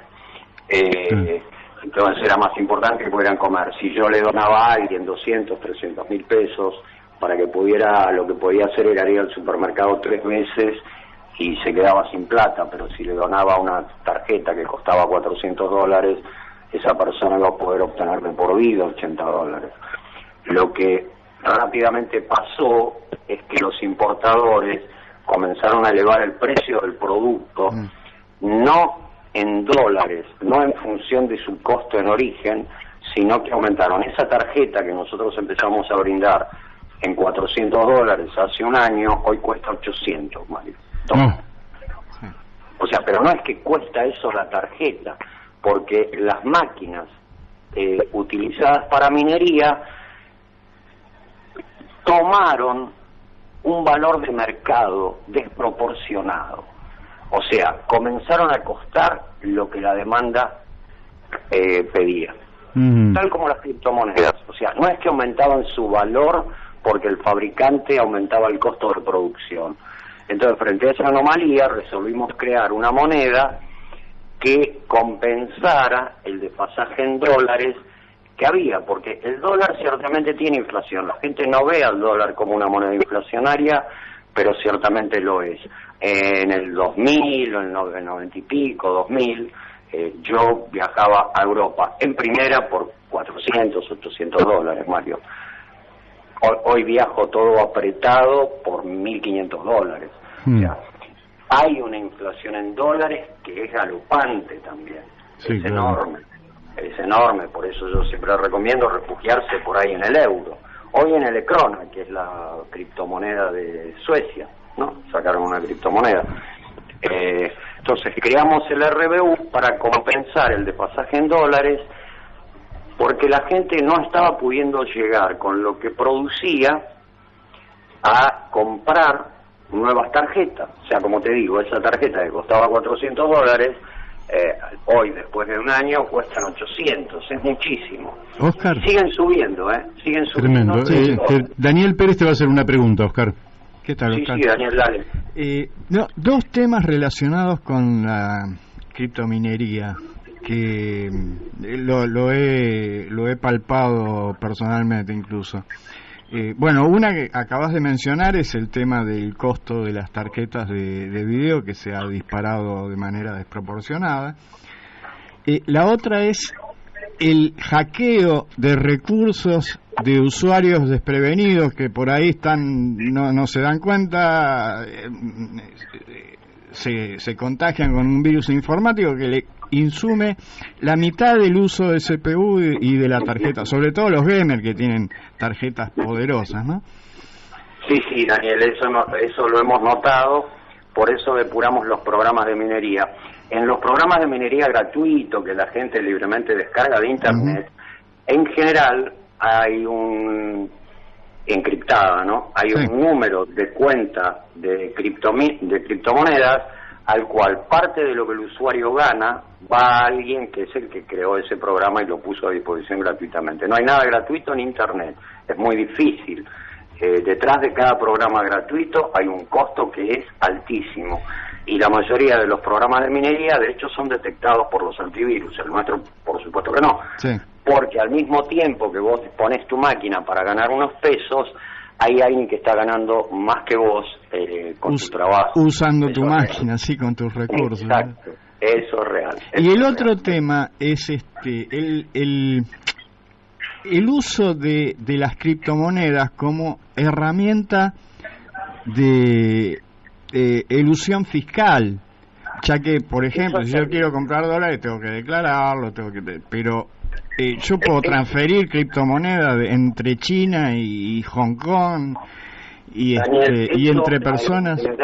Al entender de la fundación es una aberración y es lo que impide el desarrollo sólido de las criptomonedas. De hecho, Buterik habla de que se necesita un control gubernamental. Cuando nosotros creamos la RBU, lo que rápidamente hicimos, en paralelo desarrollamos una cooperativa de criptomineros, porque la idea de la fundación, o sea, como te decía, los trabajadores mineros que formamos están al margen de la producción y del sistema, y nuestro deseo es que se incluyan en el sistema, con lo cual creamos una cooperativa, que es la cooperativa Millennial, de trabajo de criptomineros limitada, con el fin de que estos trabajadores puedan regularizar su situación, puedan tener su monotributo social o su monotributo por lo que le producen sus máquinas, y puedan tener su jubilación y formen parte del sistema en una actividad que no es ilegal, simplemente no está regulada.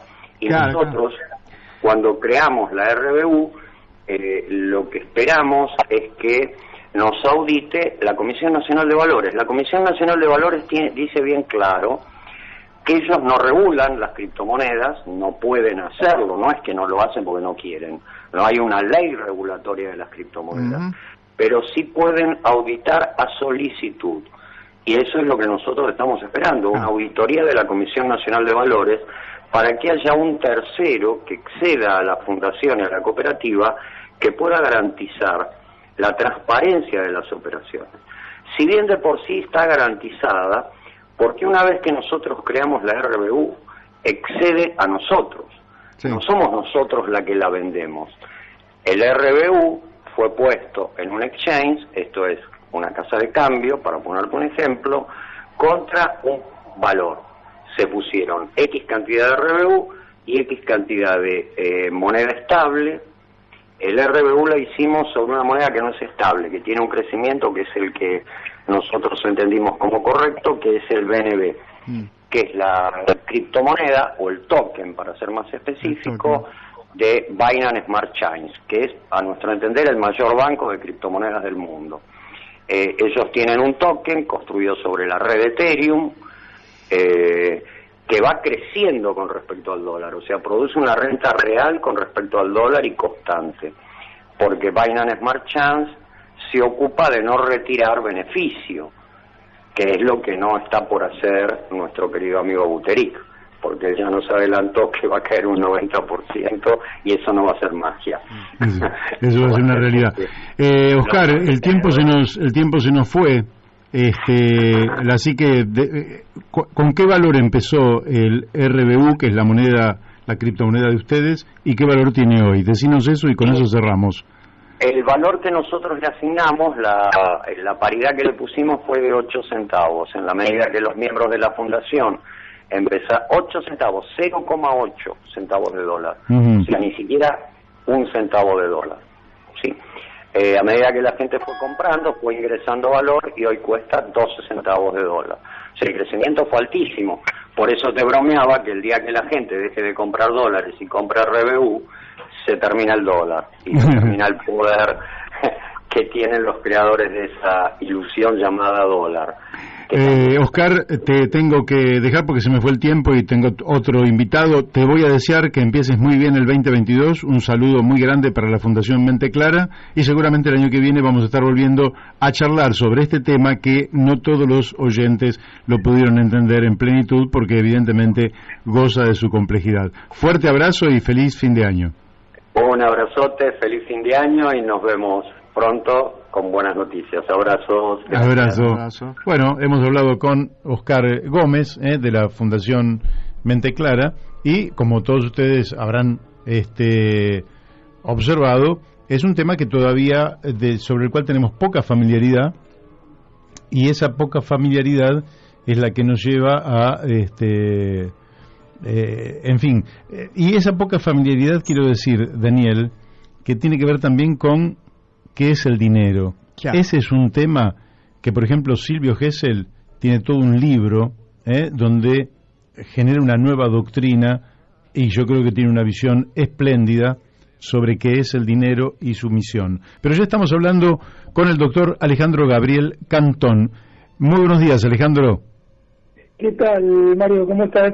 Bien. Bueno, antes de que terminara el año queríamos volver a hablar contigo y sobre todo porque han aparecido informaciones sobre distritos, ¿no?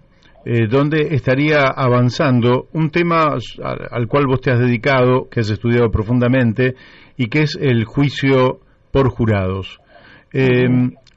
¿Cómo está la situación, ya cerrando el 2021, sobre el cumplimiento de este mandato constitucional del juicio oral por jurados?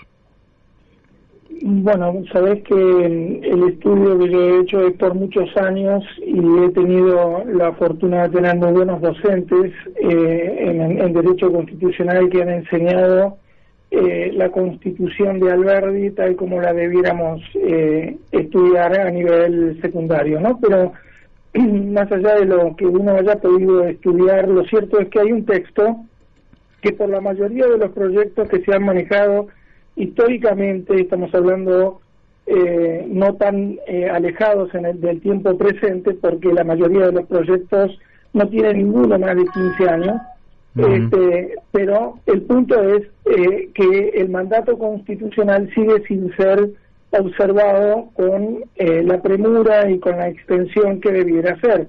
¿Por qué? Porque si bien tenemos algunas jurisdicciones que quieren respetar lo dicho por la Constitución Nacional, lo cierto es que es una opción de quien es sometido a proceso el juicio oral por jurado. ¿Qué quiere decir? Que quien es sometido a juicio elige si ser juzgado por un jurado o por un juez, lo cual esta cuestión derriba cualquier proyecto intentona que hubiera sobre este punto, porque es en exclusiva la facultad de administrar justicia del pueblo, no compartida con los jueces. ¿Correcto? Claro. Esto es lo que no se ha comprendido por ninguna jurisdicción a lo largo de la historia, ¿sí? Podríamos conversar sobre cuáles los motivos por los cuales institucionalmente nosotros no hemos respetado el principio constitucional básico del sistema de justicia consagrado en la Constitución de Alberdi.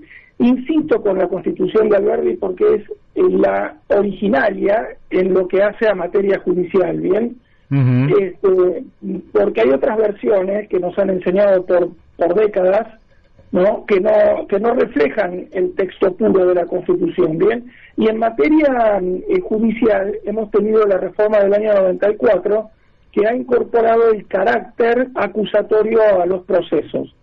Si bien es un acercamiento que hay con el espíritu del constituyente originario, porque hay que decirlo que los procesos acusatorios son parte de lo que está previsto en la Constitución a nivel local originariamente, no termina de cerrar el cumplimiento del mandato constitucional, porque ya te comento, los proyectos que hay en danza en este punto dejan a quienes sometidos a la jurisdiccionalidad del Estado a juicio, decide qué tipo de proceso quiere, si un juicio oral por jurado o un juicio llevado adelante por magistrados, ¿no? Esto, mientras continúe siendo elección de quien es sometido a proceso, no vamos a estar nunca en consonancia con lo que dice. ¿Y eso eso es en todas las jurisdicciones o claro. en todas las jurisdicciones es igual? Porque porque de lo que estamos hablando, Mario, es de la Constitución Nacional.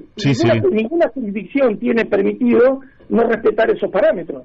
Al contrario, muchas veces lo que ha ocurrido es que las jurisdicciones provinciales se han escudado en el artículo 5 de la Constitución Nacional para disponer toda clase de procesos o de formas procesales para administrar justicia que no tienen ni ton ni son con los principios constitucionales nacionales. No sé qué les ha dicho o qué clase de política es la que les ha convencido de que pueden hacer una cosa diferente de lo que manda la Constitución Nacional en ese sentido. La verdad, sinceramente, no es lo que dice el artículo 5 y es un error que, inexplicablemente nos han convencido a lo largo de todos estos años de que es eso lo que tienen derecho las provincias. No, las provincias tienen que respetar la Constitución Nacional, y más aún tratándose de justicia, porque eso es lo mismo que me digan a mí, que porque vivo en el Chaco, porque vivo en Misiones o en Santa Cruz, no tengo derecho a integrar un jurado para administrar justicia. Obviamente que no, ¿no es cierto? Entonces, esto muchas veces se ha prestado a confusión y se ha generado toda una doctrina que no es solamente responsable del sector político, también el judicial, que ha llevado adelante una doctrina interpretativa de la Constitución que no es la correcta. Claro. Sí, hay muchas. Vos viste que yo entrevisté a algún abogado que ha puesto observaciones, e incluso hoy, cuando yo envié el flyer, también hay un abogado en particular que hasta aquí no había hablado sobre este tema, pero dice que el juicio por jurados es bueno desde el punto de vista teórico, hasta conceptual e ideológico, pero que hay algunas experiencias que no son buenas y que en general los jurados son bastante más manipulables que los propios jueces, que tienen una formación jurídico-técnica que les permitiría hacer una evaluación un tanto más objetiva. Y ya otros invitados que tuve acá en el programa también hacían observaciones. No quiero dar nombres porque no corresponde, digamos, no están ellos presentes, pero donde decían que algunas experiencias, como en España, por ejemplo, no habían resultado satisfactorias y habían sido procesos que habían sido revertidos hacia la vuelta, digamos, a que fueran los jueces los que tuvieran esa potestad de juzgar. ¿Vos qué decís frente a esto? ¿Pensás que es una resistencia por el riesgo que se corre de que los... sé que contestaría yo, Mario, muy contundentemente a las personas que están por esa ideología. Primero, es un derecho inalienable como el resto de las garantías constitucionales que están previstas en la parte dispositiva de la Constitución, y no es un negocio y no una alternativa de quien pueda decir esto como un tema opinable. No es opinable respetar la Constitución Nacional, primero. Segundo, es que el artículo 24 de la Constitución Nacional dice que nosotros tenemos derecho a integrar un jurado de administrar justicia y nadie más puede hacerlo por nosotros. ¿Por qué? Porque el artículo 22 dijo que nosotros hemos delegado las funciones ejecutivas y las legislativas, pero la judicial nunca la delegamos. Y otra cosa, no tiene debilidades alguna ni riesgo alguno, porque en Estados Unidos hace más de 200 años que tienen el juicio por jurado y tienen un sistema de justicia que funciona, ¿bien? Pero el problema es que este artículo 24 de la Constitución no es ninguna pavada, es la expresión de soberanía del pueblo argentino más importante en el texto, junto con el voto directo que no está pudiendo ejercitar respecto de la elección de los legisladores en el Congreso. Bien, son las dos funciones que representan la expresión de soberanía del pueblo argentino que están siendo truncadas. Y no es una discusión, ni es algo sobre lo que se puede armar el debate. Hay que cumplirlo. Y es mentira que el juicio oral por jurado es más maniable que un juez. No, ese es el temor que tiene la corruptela de perder el control que ha tenido históricamente sobre la justicia, porque no saben gobernar con un poder judicial independiente como sería aquel que estuviera administrado por nosotros mismos. ¿correcto? Ese es el problema que hay. No sé si he sido contundente, pero... sí, por otra parte siempre está que si la nación, la voluntad política de la nación fuera que no hubiera juicios por jurados, deberían reformar la Constitución. Pero mientras esté esta letra constitucional, sería lo lógico que fuera respetada. Yo no quisiera... Sí, perdón. Vos decís, hay dos delegaciones que ha hecho el pueblo, que es en el Poder Ejecutivo, que eso es bastante lógico por otra parte, que el pueblo no podría ejecutar la política todos los días, y sí necesitamos un Poder Ejecutivo, un presidente, un gobernador, un intendente, lo que fuera. Luego delegó también el Poder Legislativo, allí están representantes en el Congreso de la Nación, pero no delegó la cuestión judicial, es decir, la capacidad de juzgar.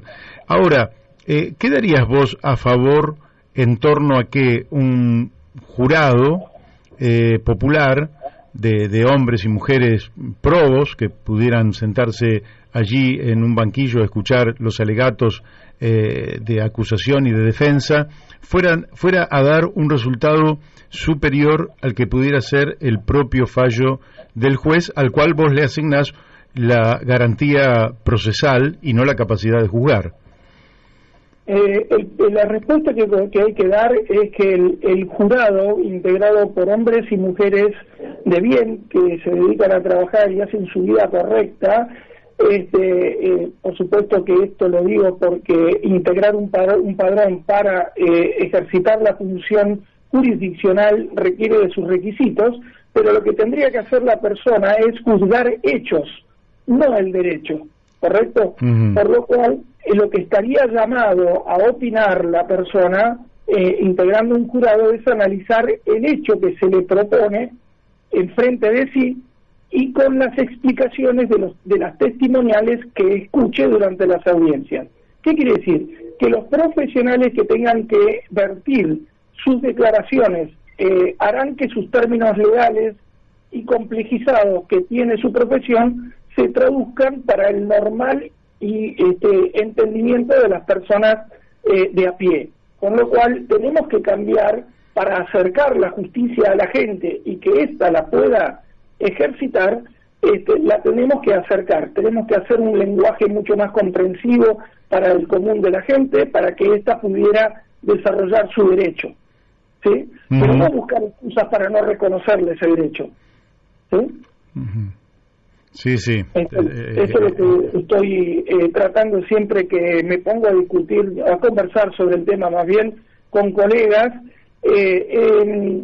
Administrar justicia es un derecho inalienable que nosotros no podemos escapar.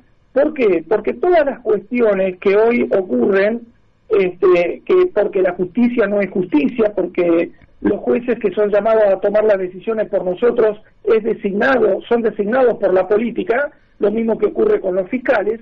Entonces, ¿cómo puede el pueblo argentino tener garantizado que esas mujeres y hombres que trabajan en la justicia vayan a poder trabajar con libertad? El artículo 120 de la Constitución Nacional, que habla sobre el Ministerio Público Fiscal, dice por mandato que el Congreso tiene que garantizar la independencia funcional al Ministerio Público Fiscal, ¿sí? ¿Cómo espera el Ministerio Público Fiscal tener independencia si en la ley orgánica del Ministerio Público su designación es por una metodología política? No vamos a tener nunca un fiscal independiente para actuar en persecución del delito, ¿no? Porque de esa forma no tiene nunca esa independencia que debiera tener. Entonces, no hagamos las legislaciones para seguir en la joda que es este procedimiento. No busquemos excusas diciendo que el jurado no podría desempeñar sus funciones o que el pueblo no estuviera capacitado para analizar hechos. Yo ya estoy cansado de escuchar excusas como esa para decir que la Constitución está mal redactada, que habría que modificarla. Eso es para restarle derechos a la gente. Y no podemos nunca, bajo ningún concepto, aceptar eso. Pero claro, ¿quién se anima a hablar? ¿Qué necesitamos para que esto se ejecute? ¿Una ley que trate este tema y legisle sobre esta materia? Necesitamos partidos políticos que realmente le digan a la gente que tienen este derecho, instar a la gente a que ocupe esa función, ¿sí? Y realmente decidir quitarle la función de decisión a los jueces y ponerla en cabeza de las personas como vos y como yo, que vamos a laburar todos los días, para que se ejercite la jurisdiccionalidad en manos de un jurado y no de un juez. ¿Por qué? Pero ¿qué necesita? Pero se necesita de una ley para que... Una ley. ¿Qué? Pero el Congreso ya tiene la obligación de dictarla. Artículo 75, inciso 12. Uh-huh. El Congreso ya está compelido por mandato constitucional a dar la legislación que respete esa garantía constitucional garantizada en el artículo 24. Pero no lo ha cumplido por 168 años. ¿Por qué no lo ha hecho? Y porque a la política le resulta más fácil manejar un juez que un jurado. Uh-huh. Y si no me remito a la experiencia que hemos tenido. ¿Por qué la debilidad institucional que tenemos? Porque pisan la justicia todo el tiempo y resulta que estamos todo el tiempo hablando de qué extracción política tiene un tal juez o tal otro, quién lo designó, qué partido político lo puso. Pero escúcheme, ¿desde cuándo la política tiene que entrar a callar en lo que es la administración de justicia? De ninguna manera es eso posible. No debiera pasar. ¿Pero por qué pasa? Y porque le permitimos a los jueces tomar las decisiones por nosotros. Simple. No está pensada así la Constitución. Mientras eso continúe en la forma en la que está y nosotros sigamos administrando justicia como en la Edad Media, porque es eso lo que tenemos vigente, un sistema de justicia inquisitivo del siglo XVII en pleno siglo XXI, entonces nosotros seguimos escuchando excusas de la política para no respetarnos los derechos. Pero entonces que venga cualquiera a discutir esto conmigo, lo que vos quieras en cualquier programa, pero esto es inadmisible desde todo punto de vista. Bueno, es muy interesante. Lógicamente que la brújula se va a modificar de cara al año próximo, pero podría ser muy interesante, sobre todo si termina la pandemia, poder reunir a dos personas que puedan opinar distinto para debatir este tema. También dentro de los abogados a los cuales he consultado están los que han defendido esta postura que vos estás sosteniendo, de manera que yo veo a la profesión ahí en posturas, digamos, no coincidentes, pero con un debate que la sociedad debería estar abriendo. Y que es la última pregunta que te hago, lo que me resulta muy extraño es que, siendo tan importante este tema, tan trascendente, y que yo te lo dije, creo que la primera vez que hablamos, haciendo tanto tiempo que estoy en política, lógicamente fue un tema que a mí se me escapó. Lógicamente yo no soy abogado, estoy más vinculado a otras materias, pero me ocupo de la política y se me había escapado. Y siendo tan importante, ¿por qué entendés que no hay debates en los grandes medios de comunicación sobre esta materia? Bueno, porque la corporación periodística también ha contribuido con la política y la justicia a que este inconstitucional sistema de justicia continúe en vigencia. ¿Por qué? Porque hay un inconmensurable grupo de personas de corruptela, estoy hablando más precisamente, que viven de este sistema de justicia y tienen el control político y judicial a partir de este sistema de justicia. Si esto lo gobernase un grupo de 12 personas que tomasen las decisiones de condena, el juez no puede venderse al sistema político como lo está vendiendo, como se está vendiendo hoy, porque la decisión ya no la tiene y no tiene con qué comercializar con el sector político que lo designa. O sea que la metodología política constitucional con la que se designa un juez, es decir, propuesta del Ejecutivo y acuerdo del Senado, ya no tendría sentido que compren la voluntad de ese juez, porque como no va a tomar las decisiones de condena, entonces ese juez no se lo puede corromper. Vas a corromper a personas que laburan todos los días, que integran un jurado. Es mucho menos maleable un jurado que un juez. A la práctica me remito, Mario. Sí, pero está. Es el desafío. Está claro. Y bueno, me queda la última cortita nomás. ¿Qué opinas de la Corte Suprema respecto de esta materia? ¿Por qué tantos jueces han pasado por la Corte y ninguno ha hecho hincapié en esta materia? Es que los jueces necesitan conservar la función jurisdiccional que tienen. No quieren ni por asomo desprenderse del poder que eso implica. Ese poder inconmensurable que es decir sobre lo que es legal y lo que no lo es en el Congreso por un lado, y aplicar la legislación y decir y condenar por la responsabilidad sobre un hecho ilícito, y no estoy haciendo referencia solo a la materia penal, porque el jurado se aplica a todas las materias del derecho, ¿no? Porque el principio constitucional es genérico, no habla de materias en específico. Entonces, lo que digo es que, para responder en concreto y rápido, es que esta materia no ha sido conversada ni abordada del modo correcto por la Corte, porque la Corte necesita que sus tribunales inferiores conserven el inconmensurable poder que implica tomar decisiones judiciales, porque de otra forma no podrían negociar con el poder político como negocian. Si querés te pongo un ejemplo rápido. ¿Cómo es posible que la Corte no haya decretado y de inconstitucional la declaración de emergencia sanitaria dispuesta por el presidente en 2020 con el decreto de necesidad de urgencia 260-2020? ¿Por qué? Si eso es prácticamente cerrar el Congreso por decreto.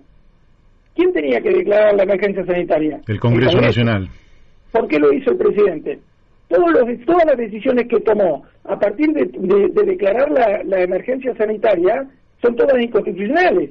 ¿Qué va a querer el Congreso ahora? Aprobar un decreto que no se puede subsanar según el artículo 29 de la Constitución.